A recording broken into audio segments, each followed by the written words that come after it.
Hi, welcome to the Silver Spleen. My name is Ben McKenna, and this is my review of Sara.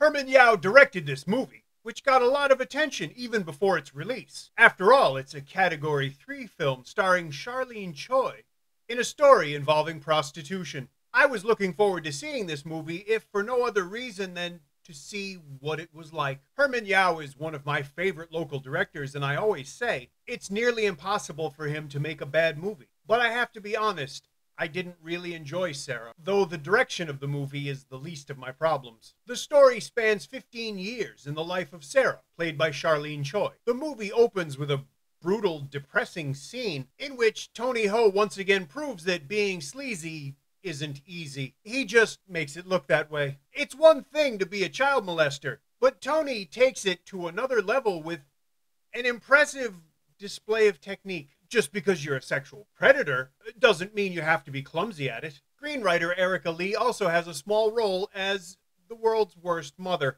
I don't want to say too much about the narrative because it would give away too many plot points. And because the story jumps back and forth so many times, it confused me a little. It also doesn't help that I found the story wooden, clunky, and not very well written. So many of the details are quite simply unbelievable that it took me out of the film. If a man promises he can get someone into a good school, chances are it's not going to happen the next day. When people die, their eyes open, not close. Even when the death happens on a narrative cue. Two people speaking in a mutually second language cannot and do not communicate in the ways or at the level that these characters do. Trust me. You really enjoy selling yourself?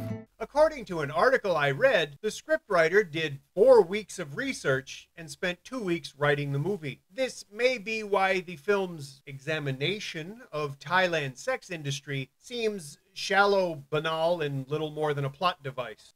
Kind of like using a butter knife to cut your wrist. Ain't gonna happen.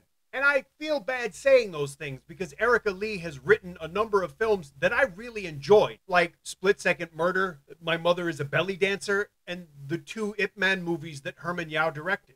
But to be fair, the story really isn't my biggest problem with Sara. It's Charlene Choi. She plays Sara from a teenager to a woman. Charlene Choi is 35 years old. The audience were laughing at her in the scenes where she was wearing a school uniform. Frankly, I thought she should have been arrested for attempted puberty. It also doesn't help that the 3 different phases of her life shown in the film aren't represented by any significant changes in her appearance. So when the story jumps back and forth, sometimes it can take a minute to figure out what period we're in. But really, the biggest problem is Charlene's performance, or lack thereof. Quite a lot of the time, it seems like there's a movie going on around her and she's just sitting there. Frankly, it reminded me of Where is Mama's Boy? Her responses are often blank, unconvincing, and jarring in their flatness. Charlene Choi is so out of depth in this movie that she needs a life jacket. William Hung would have been more convincing in this role. In a wig!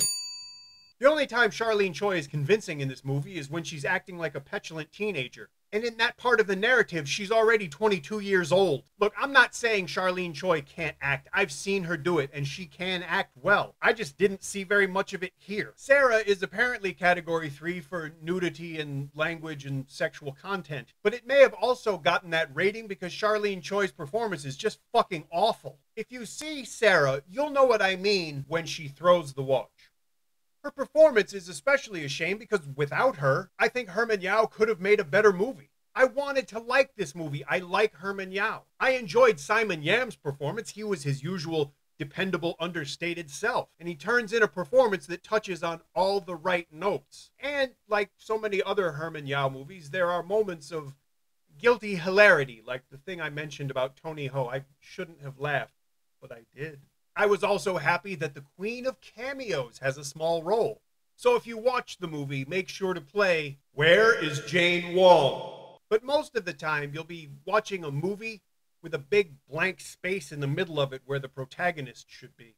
I can't really say I enjoyed this movie, and I'd have a hard time recommending it. But I guess if nothing else, you could watch it out of curiosity. However, if you want to do that, go watch it in a cinema. If you don't have a chance to watch it in a cinema, wait till it becomes available for rental or purchase. Don't illegally watch this or other films. When the film is released to home video, I will update the description with a link where you could buy it. If you didn't enjoy the review, let me know. If you enjoy the channel, please subscribe, because that way you'll get notifications of all the newest reviews right away. Thank you for watching.